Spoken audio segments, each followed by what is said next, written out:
If you're in a situation where you feel like there's a person or a group who is kind of quote unquote breaking the rules, using misinformation, propaganda, really exploiting all the flaws of the mind that we talk about to cloud what's actually happening and sow doubt and make people where they don't know what's up and down, right? Just create this confusion that you can then take advantage of. If you feel like somebody's doing that, that can be a really tough spot to be in. Firstly, because it can be difficult to identify, depending on where you sit. It can be a tricky thing, right? Because the intent of it is to cause confusion and uncertainty and not knowing who to trust and what to trust anymore. So it creates confusion inherently, particularly if their values line up in some way with your values, because it's very easy for the mind to open up and say, I will believe a lot of things if it aligns with something that I believe down deep, right? If it's a deeply held value. So for lots of reasons, it can be difficult to identify that. But what I want to focus on today is more, let's say you do identify it somehow. What can you do about it? Let's assume you're in some position to do something about it, right? And you have this person or this group that is seemingly using those tools, using the superpower, if you will, for evil, and using propaganda and misinformation to influence people, manipulate them, and cause problems ultimately. And you can think of lots of examples of this throughout history, politics, etc. What do you do? Well, what's interesting is my hypothesis is that it's counterintuitive.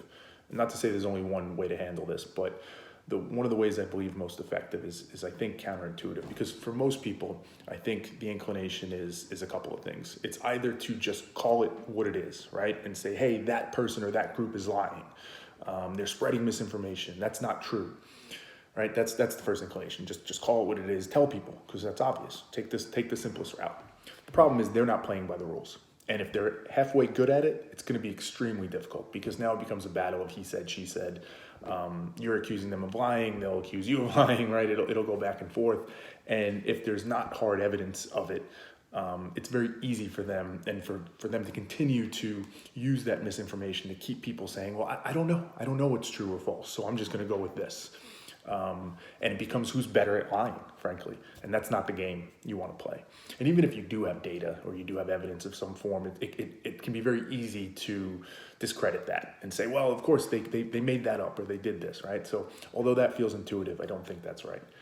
The other intuitive response is to fight fire with fire. You might say, well, hey, listen, if they're breaking the rules, but they're doing it for evil, I know my intentions are good, so I'm going to break the rules for good, and I'm going to use those same things to convince people to come back to what they should be thinking. Well, you can run into a whole kind of moral philosophical issue of who's to say you know better and that you have the right to use that superpower or that tool of propaganda or misinformation for that reason. But even beyond that, more practically, in many ways, what the issue is that for the people you're trying to show, the people you're trying to convince, their field of vision is unclear. They lack clarity on it. It's muddy for all the reasons we talked about. When you fight fire with fire, all you do is muddy that field of vision up further. There's less clarity now. Your hope is that you'll convince them otherwise, but in reality now you have more misinformation coming in, more discrediting of people, more manipulation, and now there's less trust, there's less clarity. Everybody's playing this game, so now I don't know who to believe anymore.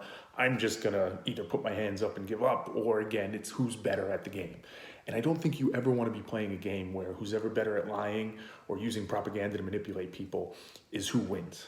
Right? You need to find a way to break from that framework.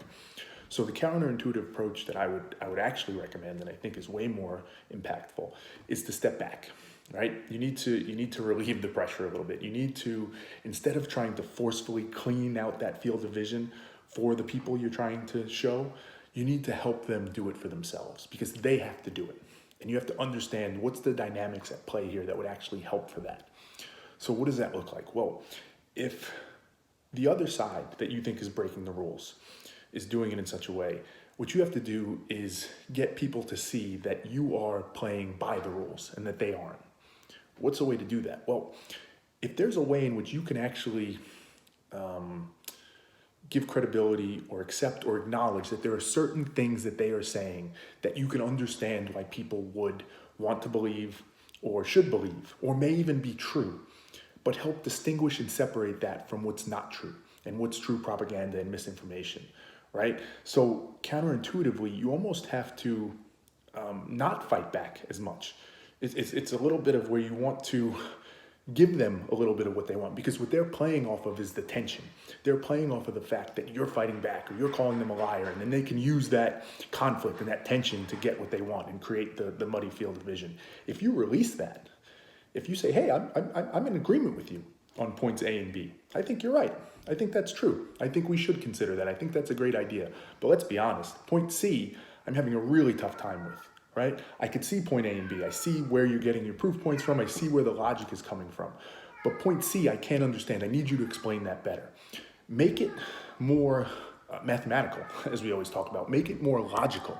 Don't give them the out of being able to live in vague generalities and not actually having to have accountability and speak for what it is, right? So you do two things when you do that. One, for the people that are being manipulated potentially or being influenced, you almost model for them how to step back and how to look at it and to distinguish and decipher and entertain the possibility that there might be manipulation. And let's look at this really practically and pragmatically.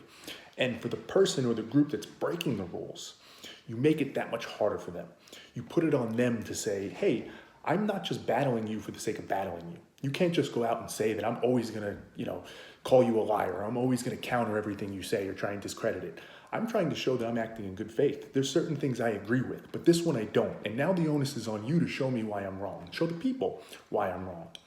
So that kind of dynamic, that almost Jedi mind trick, that judo move, if you will, it's counterintuitive. It seems like you should fight it. It seems like, hey, I need to fight this with force, but I think it's that opposite mindset that's actually way more impactful.